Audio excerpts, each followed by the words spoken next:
Good morning, everybody. Welcome to our first talk of CourseFest 2020 Day 6. And Rick is here. He's our ARRL section manager for Arizona. And he's going to be giving a talk about what's going on here. And we've got good things happening in Arizona, thanks to Rick.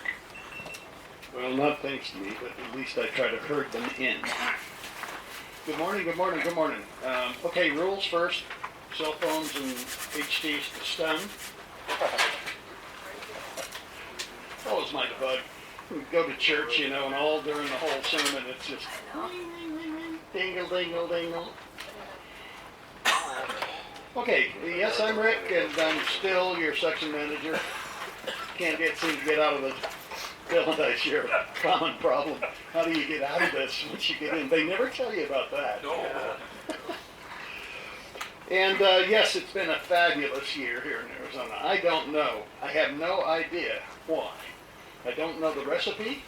All I know is this place just keeps getting bigger and bigger with hams. And of course, part of that's probably because we have these immigrants that keep coming in over the border. We call them W6s, right? Yeah. We get them too. And then, well, and then we have the migrants, they come out just for, and we call those VE7s and VE6s, right?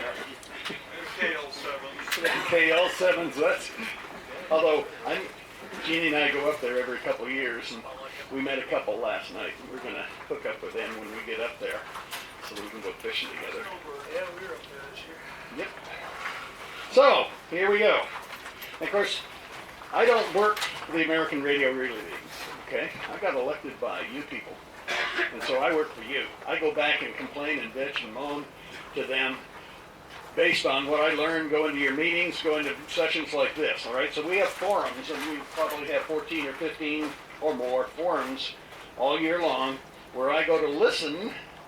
First I tell you what we're doing, and then you tell me what I'm not doing and what needs to be done, okay? And I take that back to Dick, and I have a number of other friends, Bob Inner-Bitson, who is now on the board back there and was the head of all of the publications. Well, his daughter goes to U of A, and my daughters both went through U of A, so as soon as Bob showed up with his daughter last year, I said, hey, Bob, your daughter's going to be here all alone, brand new kid in town.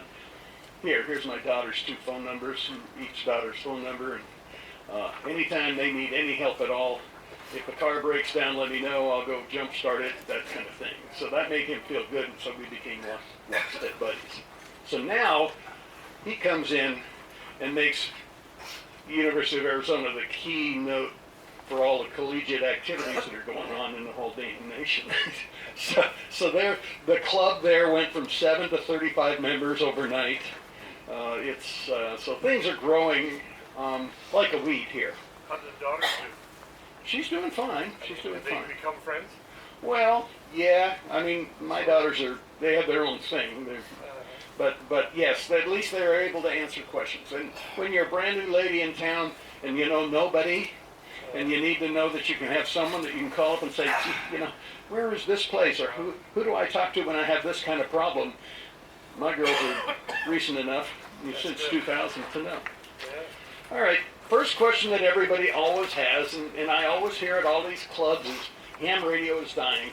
I'm sorry, that's not what that shows, is it? It is not dying. It is still growing just fine. A little bit of perturbations there, not much. I always look at what they call second order noise, being an engineer, and that means how much that goes up and down. And you'll notice that's a pretty nice. So we're growing just fine across the United States, mostly in the West. Here's another shot, and that's. The big dip was? Yes. Let me explain the big dip. And that was, if you'll recall, if I go back to 2006, 2005, the word out was, we're dying. Ham radio's dying. And you can see it is, and right there, it's just going kablitz. And the answer is, then they got rid of code, and they modified the tests. They made them easier. They made them, and I'll talk a little bit about the other changes that happened, not just around the world, but to us. But you can see that whatever that was effective. because we're all growing just fine. Thank you. So what has changed? Well, the world's changing. The world is changing big time.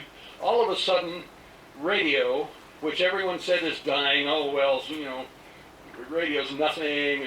And the answer is, if that's so, how come they're paying billions and billions of dollars around the world for any little tiny chunk of frequency? All right? So the answer is, no, it hasn't. I'm sorry. It's, if anything, in its entire life, radio is much more important. And when I go to get pitches, and I go in there, and there's either a family environment or schools or anything else, and you sit there with a bunch of teenagers and you say, oh, ham radio is out of date, it's passé. And I said, yeah, look, I'll bet all you kids have got cell phones, hold them up. And they all hold them up. And I said, you know what that is? In ham radio, we call that a handy-talkie. That's a 900 megahertz two-way radio that has a lot of extra little goodies in it, but it's still a radio. And in fact, all of you out there are amateur radio people without a license, that's all. And all we want to do is have you get a license. And that's not hard to do. Boy, when that paradigm shift hits there, the parents and the kids all, really? Yeah, that's what it's all about. Here's my handy-talkie, see? And I can talk just like you can, and I don't even need to punch in phone numbers. I have to punch in frequencies, but no difference. So, and yeah, and I don't have to And then there's Bluetooth and Well, garage door opener and everything else. Yes.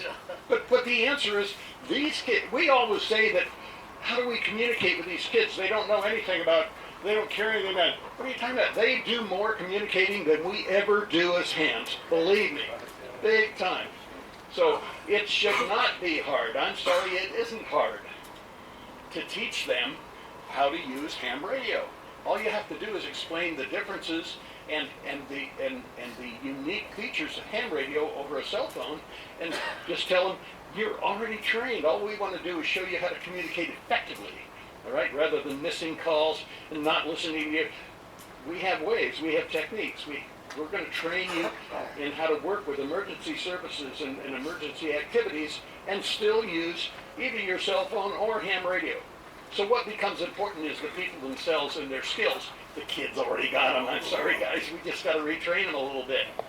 So ham radio itself has changed. Back in the 60s and the 70s, ham radio was still doing QSOs, having contests, things like that. Nowadays, it's just exploding. It's every time I go somewhere, there's something new that we're doing with ham radio. It's either balloon launches or it's everything from geocaching, using ham radio to coordinate geocaching experiences and all kinds of activities like that. But moreover, it's at the community level where suddenly the communities have discovered, A, they don't have any money for emergency services and for public service activities like bike races and everything. And B, they discover, yeah, but guess what? We have a tremendous cadre of trained operators who have their own equipment, who can walk right in and take command, take charge, and get things done. El Tour de Tucson just finished here back in December and November, and El Tour de Tucson had 21,000 participants. What was it, run by 119 hams? Okay, and that wasn't even, although many of them were a member of a club. What we see the activities being is just individual groups rather than a club activity. We see it being an individual group that runs itself. Just like when you go to the Huma Ham Fest here in 2 weeks, and you're all going, right? That will be run by Jeff Weeks and a group who call themselves the YARC, and they're the committee that does that Ham Fest. And so just like they do back in Dayton, Xenia, we here in Arizona form group activities around a unique group that focuses all year long on that. Bill can tell you that's what they do there too. So ham radio itself has changed. We have changed. Just the populace of hams. Why? Because younger people are moving in, the retirees are moving up in command now, the ladies are moving up in command. I hate to admit it, guys, but here it is. They're here. 22 to 24% of us are ladies. And they're not all in here right now, but I can tell you, around that campfire last night, it was 50% ladies, and they were all hams. My wife Casey, 7GRP can attest to that. But the answer is they're younger, but moreover, it's their focus of what they want to do with their goal is not to make this a hobby. Most of the retirees, they don't need another hobby. They got lots of hobbies. What they want to do is something with the rest of their lives. And that something is public service, or making something happen, okay? That's what they've been doing all their lives, and I know when I retired, of course, I had Tom Fagan saying, you're going to be section manager. But the answer is, that's what you want to do when you retire, is you don't want to just say, gee, I'm going to golf for the rest of my life, oh boy. What you want to do is say, I'm going to go help run some unique activity around here when there's a forest fire. So first thing I got to do is get trained, and how do I do that? And so I have a lot of success with the elk clubs and all of the different clubs there with having them join so that they can train themselves up and do something for the community. That's where they're all wanting to go. They want part of the action. Yes. And it's not just that. As Frank mentions, we have this phenomena that's going on in Arizona called Jeep clubs. All right? And when they form a Jeep club, all of a sudden it doesn't go from 0 to 10 to 15. It goes from 0 to 150. The one up in Prescott is over 85 members, and I drove in there one time with my somewhat mildly modified Jeep, and I got laughed off a lot because they got some radical hardware there. But they're the ones that go in and check campsites to make sure when there's a red flag day that no campfires are going on and so forth for the Forest Service, because the Forest Service doesn't have that kind of manpower. That's the kind of activities we got going on, and that's the hams that we're bringing in. That's what they want to do. Okay, what about us? Well, as you can see, with us, it's just You need a new chart. this is cage 0A, and I told him, damn it, make one for 2020, please. But we're just going off the chart here. Does the national chart look just like that? Yeah, you saw it first, right there. There's a national chart. A little noisier, okay? But yes, we're all growing at about a 3.5% to 4%, which is a nice, healthy growth rate. So there's us, right? Nice and clean, and that's because we have an outstanding cadre here in Arizona of VE teams. And just like John Hamm over here, who just finished a session, and he just called, he got on the phone to ARRL headquarters yesterday, cleared everything out, and we kind of impugned them and let them know that, oh, by the way, we got W5YI sitting here and Laurel's taking over. Why can't you get things done? And John got them to submit the stream and they have already got their calls this morning. Oh, they did? Wow. Yes, this morning, right, John? Good job. Yep. Good job. So when you push them hard enough, they will respond, especially when you tell them, John told them, oh, by the way, we have Dick Norton and we have Tom Abernathy, two directors here. So if you don't, How do we get a call for a guy who's on the list? Just passed yesterday. well, that's W5YI. That's not ARRL. And, okay. So there you have Tested there's that way. this guy named Gordo somewhere around here. But no, the answer is that's W5YI. Yeah, that, Are you talking about the ones that tested Wednesday that got calls? no, these are ones that tested last week at Yuma. Okay. That last, Friday, I think, John? Last Thursday. Thursday, okay, yeah.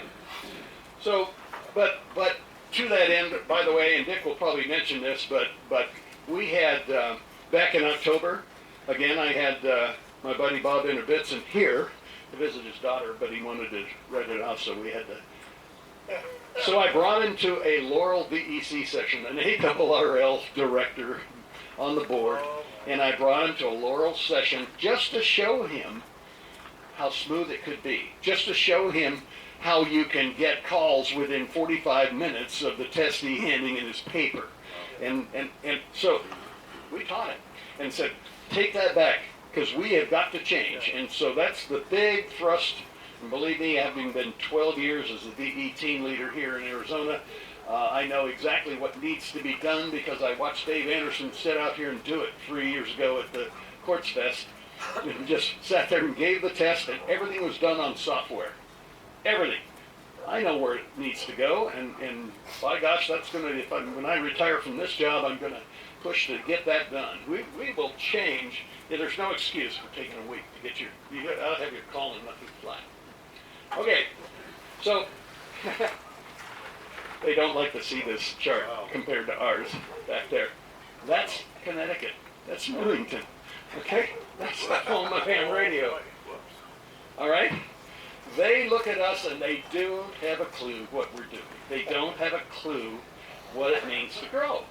And albeit they're a bunch of retirees again, but they don't understand community service, and they've been dealt out of the state legislature, they've been dealt out of state and community and county activities. And they haven't gotten in there and infiltrated, and we've done a great job of infiltrating all the way up to the top. Okay, this guy, a ham that you're talking to?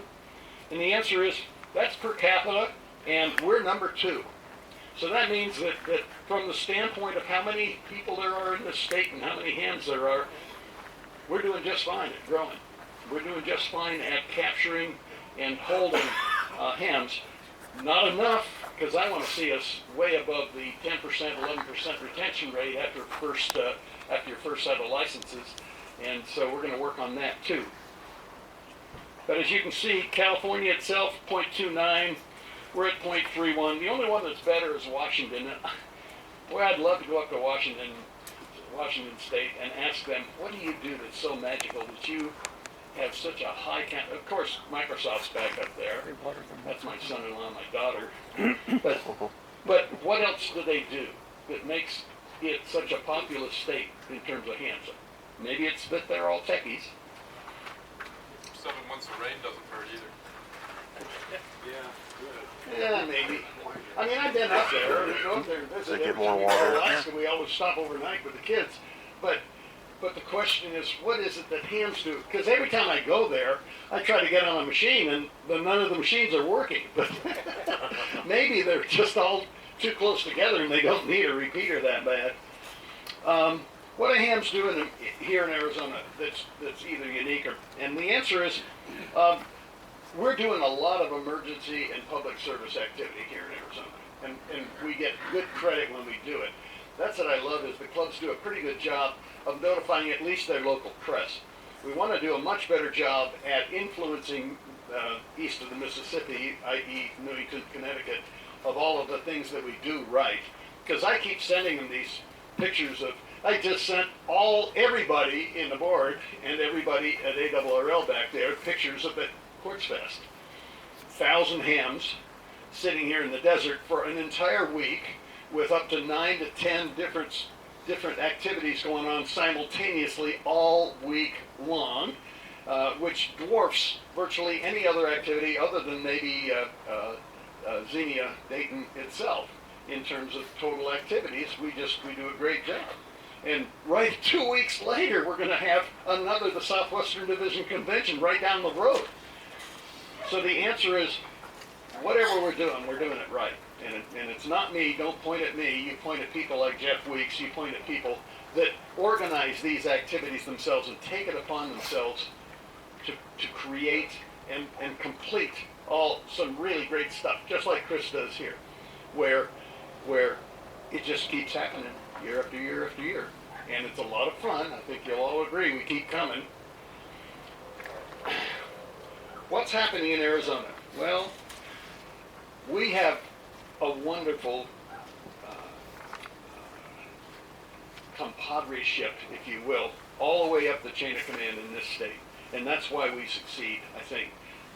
We just had for most other states, they have a really onerous law, and now we do here in Arizona, called distracted driving, where you can't hold things in your hand. Well, thank heavens for the fact that we have ham radio operators in our state legislature, and our leaders in there, Nancy Bartos, just does a great job of steering our stuff through and getting it passed.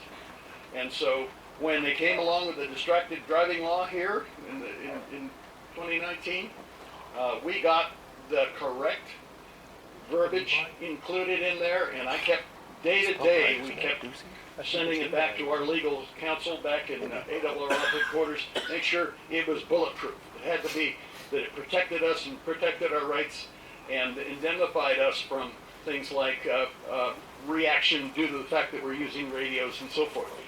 So it's all in there, and we got it passed. So we had, back here at Prescott, when we had our state convention, we have a little cake there that almost slid off the table. Thank you, Bill, for saving it, or whoever did. And then, a couple of months later, we were going on our vacation, had our RV, and had a blown out tire there in Flagstaff, had to pull in the flag at the Big O Tire and put 6 new tires on. Right then a forest fire broke out. It was called the Museum Fire. Museum Fire? Museum. Museum Fire. And we were just about to leave, and I forget who it was, and one of the hams called me on the radio and said, "Did you know the governor's here?" I said, "What?" The governor was visiting our EOC. Okay? This is Doug Ducey. And in California, they can't even get the governor to stop them from being kicked out of office. Here, he comes and visits us, and he shakes the hands of the ham operators that are there. That was a tremendous, I mean, you can't get better than that. It's saying, who are we as hams in the state? And the answer is, we're the guys that the state governor comes in and says hi to. Okay? That's really cool.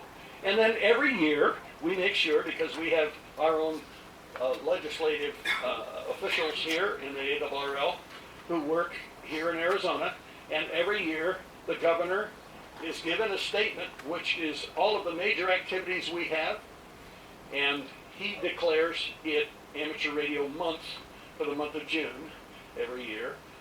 So that, what does that mean? That means he's aware that everybody that signs that, the Attorney General and all of the people that see that know that the governor cares. That has a lot of influence. Anytime somebody in the county or something wants to say, no, you can't do that. Oh, well, we'll just see. We'll talk to the governor and see if that works. And that is intimidating to them. They know that we have authority all the way up that chain of command. Frank, yes? Can I jump you back to the top? Can you explain to us on the distracted driving law, Yes. what exactly is exempted under that law for us? Okay. What can we do and what can't we do? Good point. Let me do that, because I've been pitching it for so long, I kind of assume that everybody knows, but let's talk about that. It's really important because right now, if you have your cell phone or anything in your hands when you're driving, I wish it included a Big Mac, but it doesn't. But the answer is, if you have a device in your hands or you're reaching over and touching a radio, okay, that's not legal. And the police can pull you over for that. Now, they don't pull you over unless they see something that it looks like erratic driving and everything. But notwithstanding, for hams, we're always on the radio. It's always in our hands. And I know I live in Oro Valley, and they were really onerous there in Oro Valley. Well, the nice thing was we got a statewide law that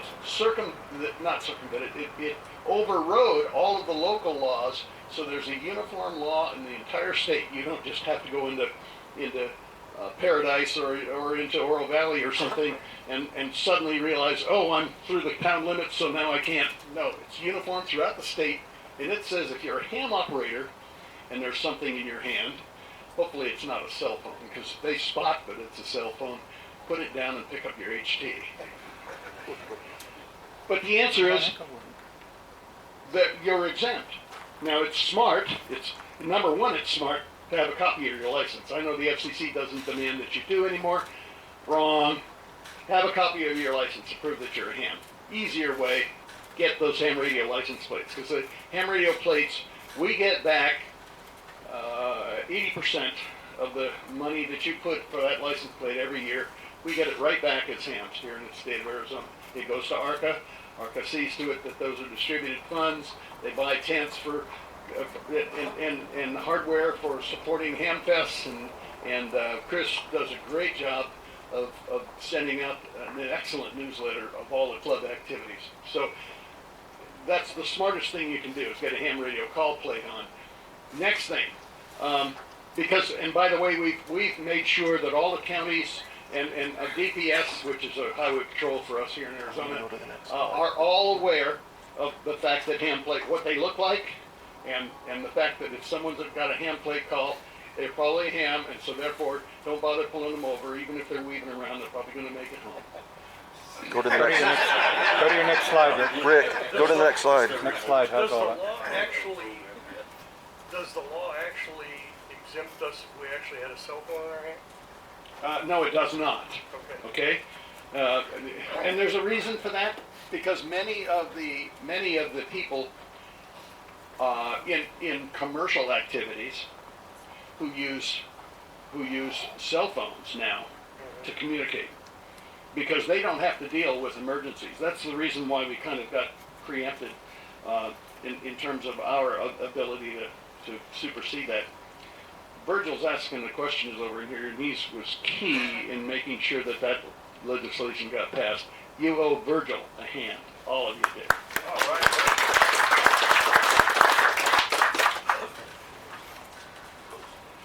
And of course, yeah, there was our governor out there chumming with ham operators. I love it.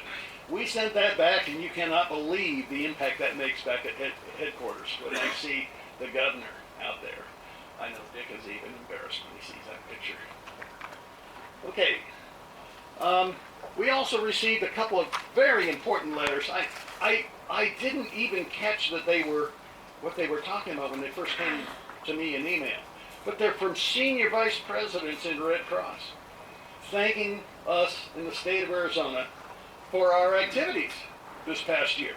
So we're right up to date with the Red Cross, with the highest levels of people in the Red Cross recognizing us here for the contributions we're making there. Interesting thing in that picture is none of the Red Cross hams are in that picture. Unfortunately. We had several up at the museum flyer. Yes, there were several. And of course, like I say, we get these commendations. Virgil's also responsible for getting that commendation run all the way up the chain of command and signed, all the way up to the Attorney General and the Governor.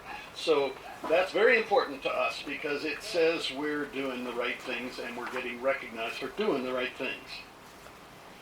Okay, what else is happening? Well, Homeland Security, we've always had a problem here in that the Indian Nation doesn't really affiliate itself with a state level organization or us, and so we've always had a trouble trying to develop emergency services activities with the Indian Nation.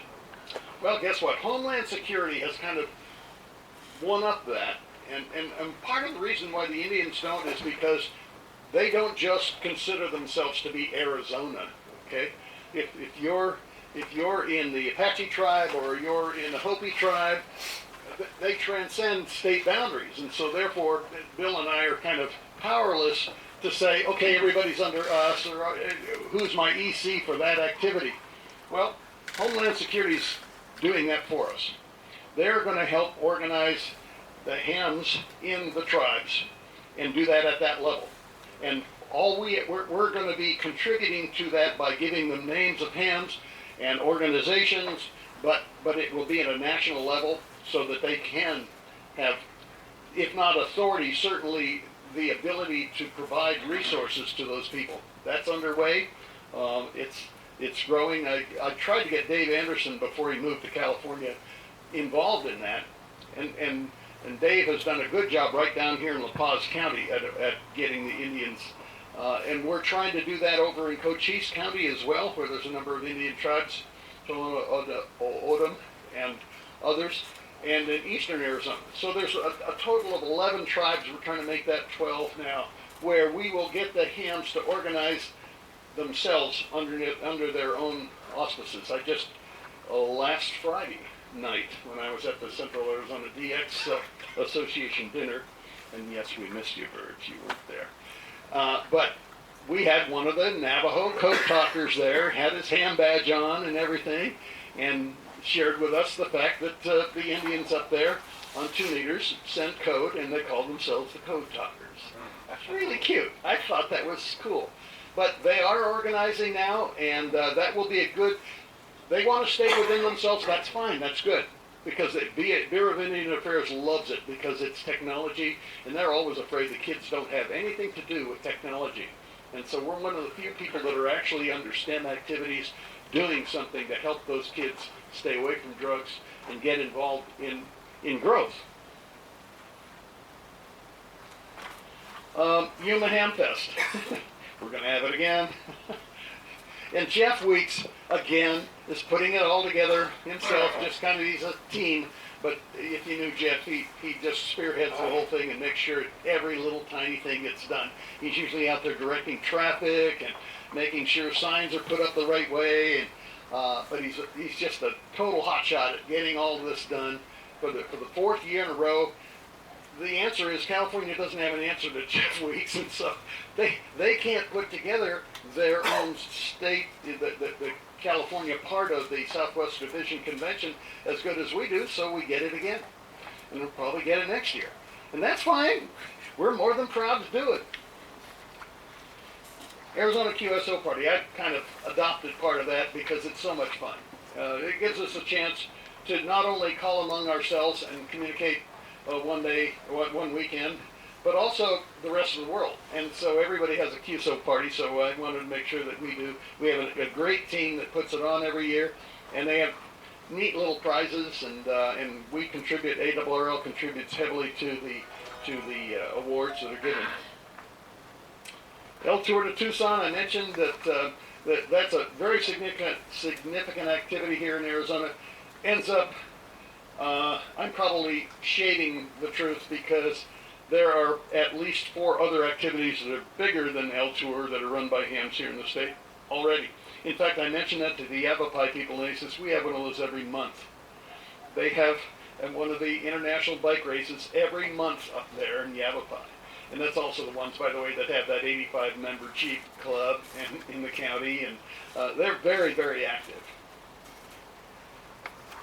What else is happening? Well, I mentioned Bob Interbitson, and Bob is kind of adopted U of A as the leader college in the 65 colleges that are the University of the Air, and so a lot of the activities that are going on at U of A have been spotlighted to the rest of the colleges that are involved in this, and are being used as the model for how to gather new hams. Where do they come from? How do you retain them when they're in college? What kind of activities do you have, etc. So U of A, KUAZ has really grown. K7UAZ Club has grown tremendously, and also has grown in their activities, and they're very active again, which is good because they were kind of dead here 4 or 5 years ago. Who are the most important hands? This is the one I always, every time I go to a club meeting, I dun them on the fact that they do not do a good job of retaining hams, and that's because they think their activities are number one. The most important activity they have is to capture those hams and give them a job. This stuff, I was at a meeting a couple of years ago at the Yavapai Club, and they said, we can't find any volunteers. I announced and I asked for volunteers, and I didn't get any hands up. And I said, you don't ask for volunteers. You give them a job.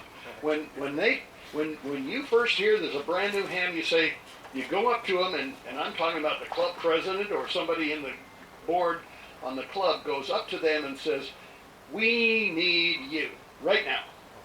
We need you to do this. Even if you don't need them, you still do need them. And so the answer is give them a job. And yeah, we already have somebody that does that. Take that job away from that person, make him the Elmer to train that new guy into the job he used to do. Okay? A, that frees that guy up into doing something because you already know what his resources are and everything else. And B, it gets those new people to stay in because they have involvement. You've got to get them involved, not just give them a radio. Get them involved. Give them a job right now. Don't take no for an answer. Oh, you don't want to do that? Well, we got this. Be pushy. Really be pushy. You've got to do it. We've got to keep growing or we're going to lose 3 gig. We're going to lose 5 gig. Okay? That's the answer. You're all part of that. You're in a club meeting, and the first thing you should be asking, the first question to the president who's giving his keynote speech is, who are the new hams? Why aren't they standing up with you? And what are their new jobs? That ought to be what you're saying. That's what we need to do.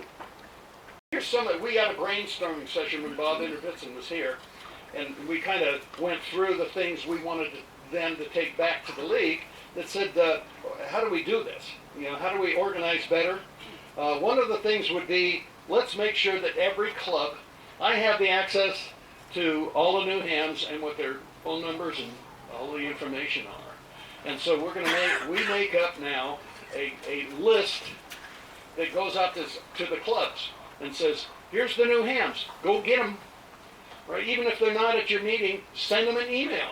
So I make sure that we get the emails off the FCC database, paste it, or I go to QIZ, Fred lets me steal them, and then give those people a call. Say, we want you at our club meeting because we need people. We need people just like you to do. Get them when they're fresh. Yes, Bill. Less than 90%, probably less than 95%. In other words, only 5% maybe technicians have email addresses at QRZ.com. I know I've been harvesting them for the Duke City Ham Fest. VE exam, they pass their exam, congratulations, here's your call sign, and then we don't want to see you again. Get those email addresses and explain to them what QRZ.com is. Right, you get your 605 NCDEC, copy the email addresses, and maybe even put them on the submittal form that you have, so that we need to get a hold of these people after they get their license and let them know they're wanted, that we need you. Yes, sir. Email is not very effective anymore, and as we've adopted some of the advice that you have suggested in the past, we make phone calls as mentors when they join. And we send out emails that their membership's expiring. That doesn't work. We now call them. The more often we have a chance to call members, the more effective it is, and they are very surprised that they're getting a call. That somebody cares. That somebody cares. Yes. There's a whole passel of us out here, and it's getting a little noisy. Is there any way this speaker could be turned up just a hair more? Yeah, well, I'll tell you what. How about if I do that? I love you. Okay. Close talk the mic. Didn't realize that we still got room in here, guys. Yes, sir. What we do also down in Green Valley is the first year club dues are free. That's smart, and I got that on here. Yes, first year club dues. I've been trying to get ARRL to make the first year ARRL membership. There's no excuse for not doing that. There really isn't. We got 90 days now. We do, yeah. 90-day trial. Yep, and we got a new magazine too. Yep. But I've been trying in Green Valley. I've been trying to, as well as in Yuma. I've been trying to get QST sent to the libraries. You know, the one right next to where you meet. I've been trying to get them to send QST and a few other publications right there to put them on that table right there in that library. And the same with Yuma. At Fortuna, we want to do the same thing, is have those new Get on the Air magazines available for even non-hams to look at. And that way, if you have a Boy Scout, somebody that wants to know, and you don't have one of those 500,000 QSTs that are floating around, then make sure that they at least go to the library and ask for the ham radio magazines. And I've gone into several libraries and made sure that the people behind the desk understand why we're sending them to them. In other words, that somebody comes in and says ham radio, you hand them this. So yeah, that's part of that. And again, we're trying to make sure that clubs recognize the need to infiltrate the established working force in their clubs with the new people. And that means trusting that these people are going to step up and be successful. But even if you have 50% success, that's a whole lot more than 5% success that we're having right now. Yes? Just as a thought, statewide ARES field instructor and trainer for the ARRL ECO1 Yes. stuff. Yes. The quality of the students that I've had over the years is absolutely phenomenal. I mean, these are some of the guys that come out of business, top-ranked business positions and things, and it just floors me to who I end up in the class. And so what I'm getting at is the quality of the people that you can call on right off the bat. Check into their lifestyle, what they've done and where they've gone and what they've done and all that. It's amazing. Yeah, many of these retirees are managers in industry and in business already. I mean, we're passing up a gold mine here because they are organized. They know exactly what to do. They just came off of a busy job, and they're looking for something to do. Don't let them just say, "Gee, I got a license. I don't know what to do with it. I don't know what you do with it." And the answer is, you don't get on 75 meters and talk to a bunch of people at 8 o'clock at night. No, we need you over at the EOC to help organize where we don't have a team that can go out in 5 minutes and address something and show our support. That's exactly, those people want work. Give them work. Don't give them, gee whiz, we want to give you a 10-year-old ICOM radio so you can play with it. No, give them a job to do. Hands are changing, okay? We're changing to a bunch of community-focused and state-focused public service people of much higher esteem and much higher accord than we give ourselves credit to be. Okay, issues. Obviously, Dick is going to come. I have been pinging on them ever since this whole FCC thing came along, about 3 gig and 5 gig. And if you're not aware, they're trying to take our frequencies. We only have secondary level use of those, and most of our mesh networks, like Arden, are using those frequencies right now. And so everybody that owns a machine, and we were just about to put up a 7 or 8 station unit up on Greens Peak, we're scared to death. What are we supposed to do? Right now, we're kind of in limbo because we don't even, the NPRM isn't even out for us to all screen. But boy, when it comes out, I hope that not only ARRL, but everybody in communications speaks up for those of us that need them for our emergency services. That's what we have to focus on. We need to make sure that the FCC understands that we have a tremendous Arden development going on here, and Arden is the key to providing at the local levels, at the county levels, between fire and police and other agencies, not just communications, which is microphones, data.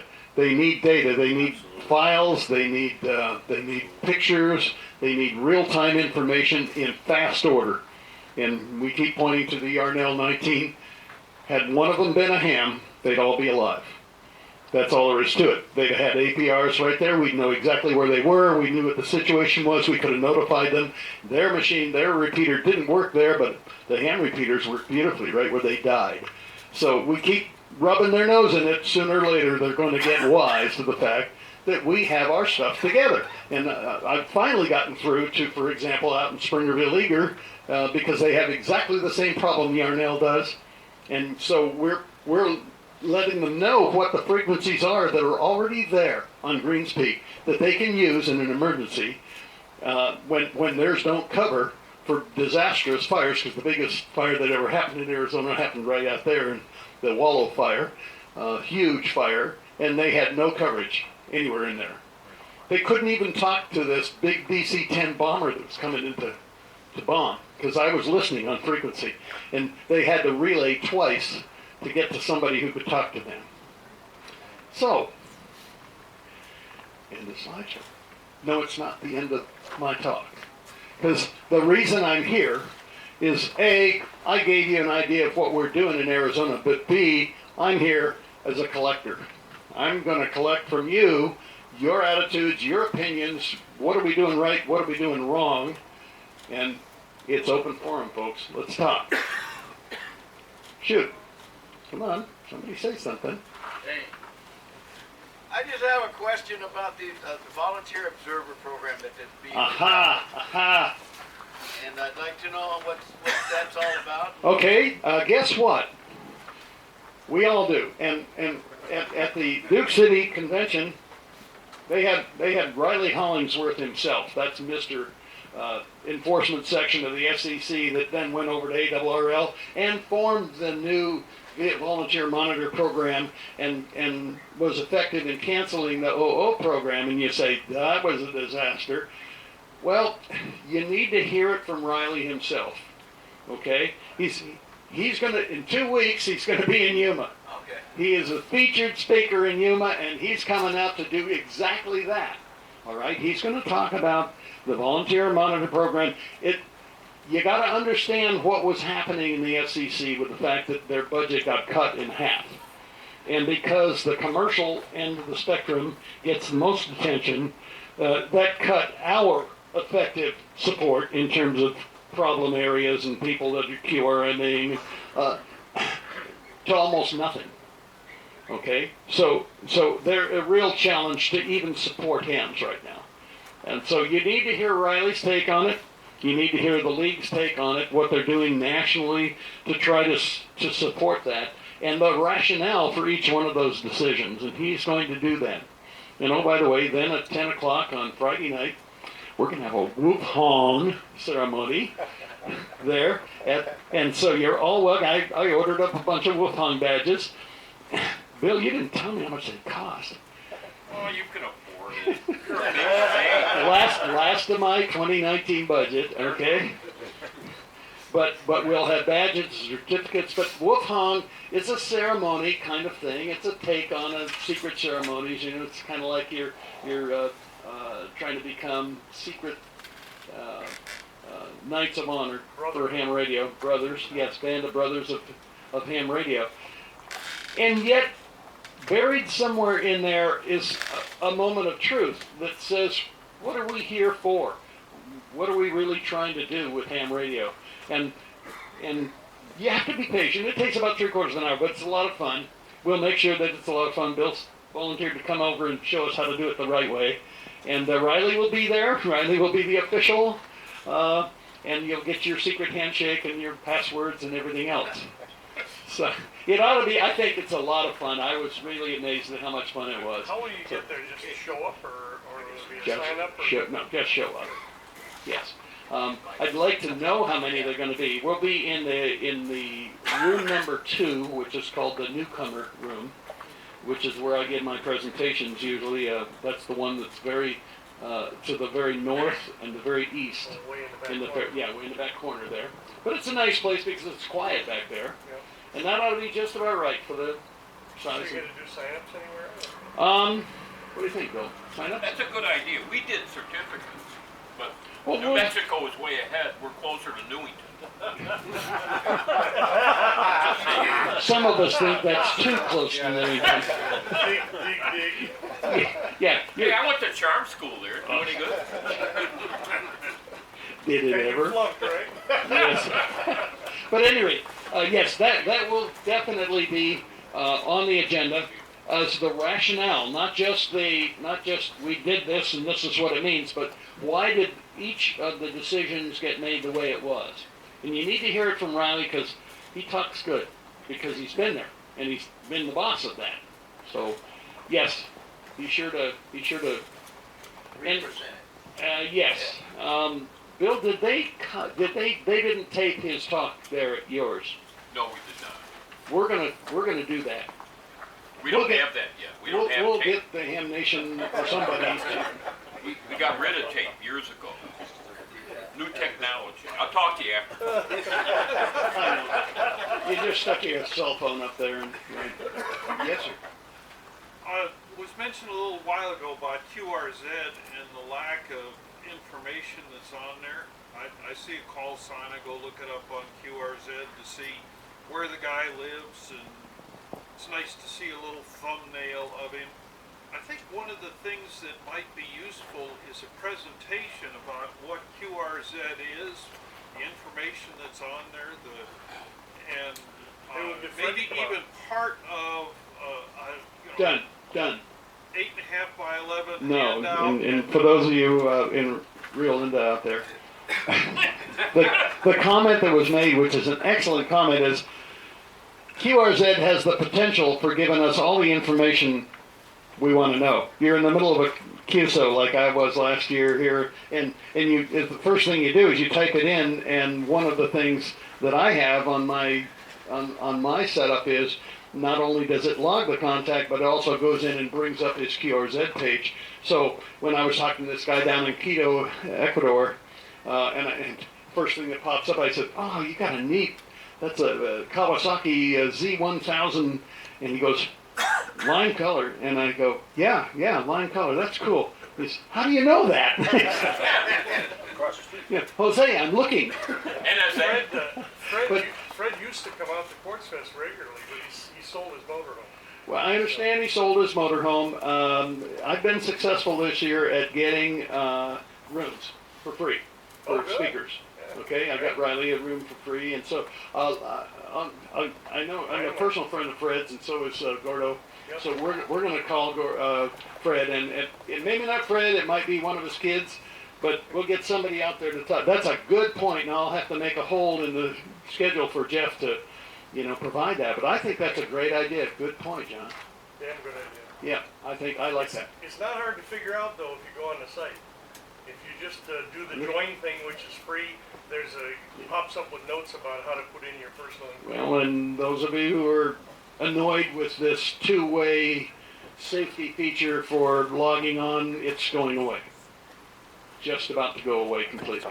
That's for getting on QRZ, where you have to get, you try to log on and it says, "We just send it to your cell phone," and my cell phone's out in the car, right? Or it's in the other room, so you run over there, and by the time you get back, your computer's timed out. So it's very annoying, and yet that's that two-way. It's just like when you go to get an FRN, and they say, "We send it to your email." Wait a minute, I wanted it here now. It's called two-factor authorization. Yes. That's not going away. It's trying to be secure. That's not going away, Yeah, unfortunately. they're trying to be secure. Yeah. More comments. How about on the outside? Come on, guys, give us something to work with. Don't give Dick Norton all these local Arizona issues. I'm supposed to take care of those. Anybody out there? On the Volunteer Observer Program, Volunteer observer, yes. you might give Volunteer you monitor. might give a little history of the OO program, what it was, and what the new ones are going to be able to do. Me now or Riley then? Well, what Well, the OOs okay. did and The- what the new guys will do. Okay, the old OO program, which by the way, well, I'll mention that in a bit, but the old official observer program was intended to be a self-policing agency among amateurs, all right? A way to not so much report them up the chain of command and get pink slips as it was to let people know when they're off frequency, too close, we're 2 kc apart, and you've got your set to wide, your frequencies on your transmit audio is set to wide, and so you're making it squeak, squeak, squeak into the other guy's mic, even though he's got his bandpass as tight as he can. That was the whole idea of the OO program, was to do that. Yes, in addition, if we had a really bad operator, which they have tons of, we send that report up the chain of command to the FCC through our league, and then that is at least reported. But the problem we had, of course, always was, how far are we down in the chain of activity as far as their having the resources to pursue that and be able to tackle those people. Or if you're like a Yeah, novice almost- like I was, you hum on your CW signal. That's I got introduced to the OOs on my first day in the ham radio. well. Now let me explain. We do a whole lot more than that with OOs. And some of that is, for example, lately one of our issues has been the fact that we have a problem now in that HOAs and even private owners are trying to restrict amateurs by going to the county health department and saying that huge antenna out there is broadcasting and it's causing interference and our babies are going to die. That's what they're doing. So what we're doing is we've had to educate the city and county health organizations on the fact of what we all know, which is that that huge antenna up there and that 1,000 watt transmitter we're using still complies with radiation hazard exposure limits of the FCC easily. However, you probably violating tremendously with your cell phone, because that's at 900 megahertz and we're at 30 megahertz. And so it's been... It's 1 inch from your ear. And it's 1 inch from your ear. Yeah. So the fact that they're sitting there and worried about the fact that the antenna's pointed right at them, and you show them a table and it shows them how many watts per meter and what the radiation effectivity is and dBm and all this other, and they don't understand that. But the thing you have to tell the counties is we are. We're not only required to know what they are, and we're required to have a table that shows our transmitter and our receiver and our Yagi antenna with 6.1 dB a gain, and 10 feet off the ground or 100 feet off the ground has this much radiation effectivity at 60 feet, and we can do that. And so the answer is every ham is required to and tested to be able to do that. They're required to have that table, and those tables and training are available right there on the websites. So what we have to do, and have been doing here in Arizona at least, is educating the counties and the health departments about the fact that we're aware of the issue, and we're keeping close track of our hams.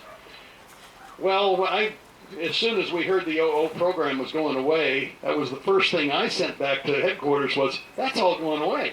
I mean, the authority to do it and the funding to do it are all going away. We worked out a plan, and the plan is in effect right now in Arizona, and that is Carl Foster, our technical coordinator, is doing, we're still doing it, okay?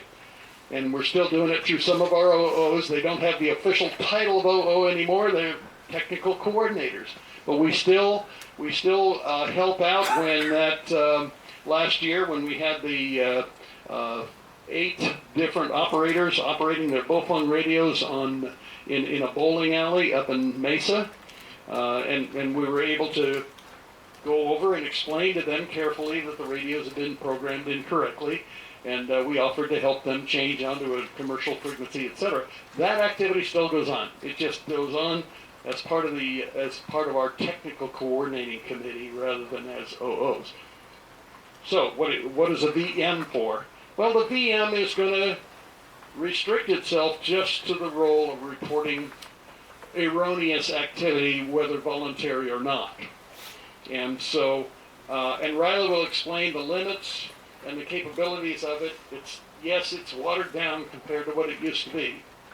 But a lot of the activities that we used to do as OOs are still ongoing, and that includes, I'm going to call it self-policing, but it's really more like being politely influenced, and I think every ham is educating them on what the band limits are, what the issues are with respect to too much power, with respect to splatter, with respect to you're on a multiple harmonic, and therefore destroying not only ham but also Air Force, and a lot of times you'll find that the hams are actually capable of interfering. For example, on 6 meters, you can be blanketing out guys that are radio control modelers that are using the frequency, and are hams, by the way.